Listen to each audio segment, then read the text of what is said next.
سلام، امیدوارم که حالتون خوب باشه، سلامت باشید و روال. احساس بهتری دارم ویدیوها رو توی یوتیوب میذارم به خاطر اینکه احساس میکنم که اینستاگرام جای ویدیوهای این مدلی نیست. انگار اینستاگرام یه کاوریه روی یه واقعیتی، یه کاوری میکشه و آدما هم راستش اونجوری ترجیحشونه.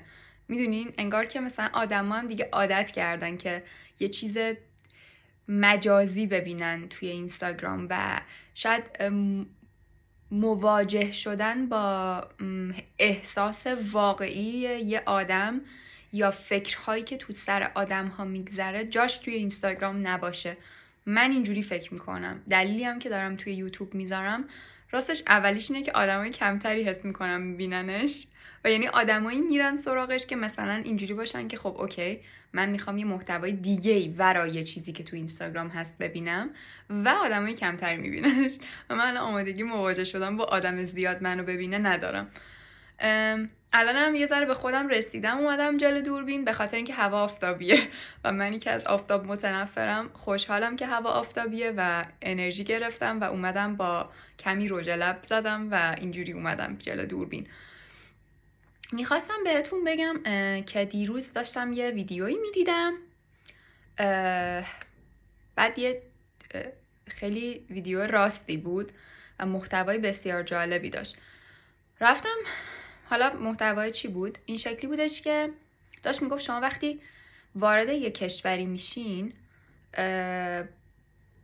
مهم نیست که قبلا تو زندگیتون چی کار کردین، مهم نیست که قبلا چه جایگاهی داشتید، مهم نیست که به چه چیزایی رسیده بودید و به چه چیزایی نرسیده بودید یا در شرف رسیدن به چه چیزهایی بودید. مهمترین چیز اینه که شما اومدید تو یک جایی که چه دلتون بخواد چه دلتون نخواد باید با این دید نگاه کنید که شما هیچ بک‌گراندی نداشتید و اینجا دارید از صفر همه چیزو میسازید. خب این چیزیه که همه آدمایی که مهاجرت میکنن بهش فکر میکنن، ولی وقتی باهاش مواجه میشی قضیه خیلی فرق میکنه. زمانی که مثلا وارد اینجا این پرسه میشه که خب من دنبال کار بگردم و کار پیدا کنم، اولین چیزی که باهاش مواجه میشی که خب شت زبان، خب شت من این همه تو زندگی قبلیم که تو کشور خودم بوده مثلا آدم گنده‌ای، حالا آدم گنده که نه ولی به هر حال یه مثلا جایگاهی داشتم، الان یهو چرا اینجوری شد. اینو بگم که پذیرش این مسئله یه قسمتیه که درد داره. من خودم الان در حال پذیرش این قضیه هستم. این شکلیه که شما باید اینو قبول کنی و قبول کردنش هم درد داره. شاید وقتی که جاگیر شدی توی این کشور، شاید که قطعا همینه، یه کاری که مثلا مرتبط با اون زندگی قبلیت باشه بتونی پیدا کنی یا با زندگی آکادمیکت باشه بتونی پیدا کنی، ولی یه فکتی وجود داره که اینو باید بهش دقت کنیم. تا اون روز تایم زیادی زمان میبره و لازم یک دوره ای از زندگیت رو به عنوان یک مهاجر، جدای این که حالا ما ایرانیم و همین کافیه واسه این که دهنمون سرویس بشه، به عنوان یک مهاجر تو باید این دوره رو رد کنی و سخت، چالشی، پدرت در میاد، به این سادگی ها نیست، ولی اینو باید بپذیری که آقا جان من اومدم اینجا و من مهم نیست قبلا چی بودم. بذارید اینو بهتون بگم، یه آقایی به من دیروز زنگ زد، آلمانی بود، بعد ازش خواستم که با هم انگلیسی صحبت کنه، خوشبختانه بلد بود. برگشت گفتش که تو با رزومت برای چی برای این کار اپلای کردی؟ برای کار جنرال. گفتم که چون میخوام که دوست داری اصلا این کار رو انجام بدی؟ گفتم الان به این فکر نمی کنم چی دوست دارم چی دوست ندارم، الان فقط میخوام که یک کاری پیدا کنم که با فرهنگ این مردم یکم درگیر بشم و باهاشون درگیر بشم، بفهمم که چه جورین، اون حس و وایبه رو بگیرم. بعد یکم مکس کرد، گفت برات سخت نیست؟ گفتم که چرا؟ و راستش وقتی تلفن رو قطع کردم بغضم ترکیدا، همین الانم یکم بغضم گرفته، ولی اینجوری بودم که اوکی میتونی واسش ناراحت باشی ولی این یک پروسه است که باید ردش کنی.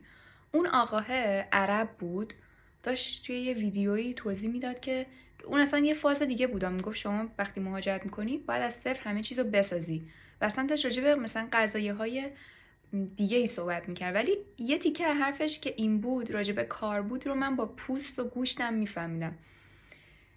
زمانی که وارد یه جایی میشی که هیچ بک‌گراندی از دنیای قبلی تو نمیتونی واردش کنی، این یعنی که از راهی جز کاری مهاجرت میکنی. کسایی که کاری مهاجرت میکنن اصلا پرسشون متفاوت. اینو باید قبول کنی که برای بودن تو جایی که قبلا بودی، این جمله غلطیه، چون تو هیچ وقت نمیتونی توی اونجا دوباره باشی، چون اصلا شرایط دیگه اون شرایط نیست. تو از یه جایی باید شروع کنی ریز ریز مسیرتو بسازی و مسیرت هم با مسیر قبلیت متفاوت خواهد بود و قطعاً پر از چالش‌های متفاوت تر خواهد بود، ولی پذیرش دردناکیه و اینجوریه که تو مثل یک ماری که پوست میندازه، این پوست انداختنه رو باید طی کنی و یکی از چیزایی که توی پوست انداختن دخیله همینیه که براتون توی این ویدیو تا الان داشتم توضیح میدادم و اون لحظه‌ای که باهاش مواجه میشی، اون پذیرشه وقتی اتفاق بیفته، اینجوری میشه که اوکی، من یک وریانت جدید از مریمم و اینجا یک وریانت جدید از زندگی منه به عنوان مریم توی این کره خاکی. معلوم نیست دورش چقدر باشه، معلوم نیست خروجیش چی باشه و معلوم نیست که اصلا من اینو دوستش داشته باشم یا نه، ولی آنچه که مسلمه این یه وریانت از منه که من باید بهش احترام بذارم، باید قبولش کنم و باید باهاش پیش برم. نمیتونم مقاومت کنم جلو، چون بخوام نخوام این الان یکی از وریانت های مریمه. مثل کتابخانه نیمه شب که میگفت هر کدوم از این کتابا زندگی هایی که من داشتم میتونستم داشته باشم، اینم یکی از زندگی هایی که من الان دارم.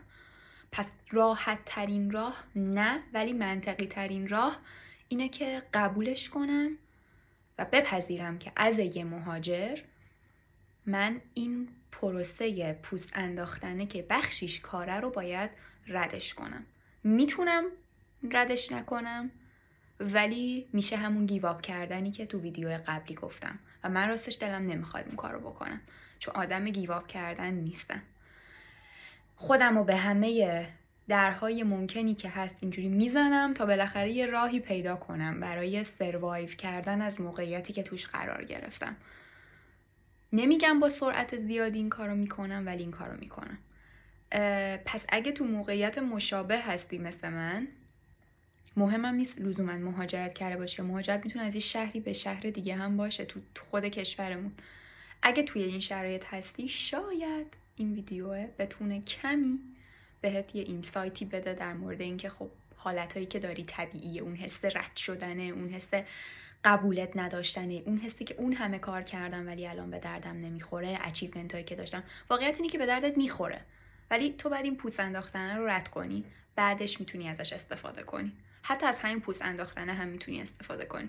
چیزی که من باورش دارم اینه که هیچ چیزی رو یاد گرفتنش توی این دنیا اینجوری نیست که به دردت نخوره. یه جایی میاد یه گرهی ازت باز میکنه. شاید الان جاش نیست، چون تو بعد اون پروسه رو طی کنی. اینا رو بلند میگم که بعدن خودم ببینم و بشنوم و به خودم یادآوری کنم، ولی میگم هم که شاید یکی اون بیرون که داره این ویدیو رو نگاه میکنه هم کمی بهش اینسایتی بده. مرسی که ویدیو رو دیدید، مرسی که ویدیو رو ندیدید، مرسی بابت زندگی کردنتون توی این دنیا. مراقب خودتون باشین تا یه ویدیو دیگه.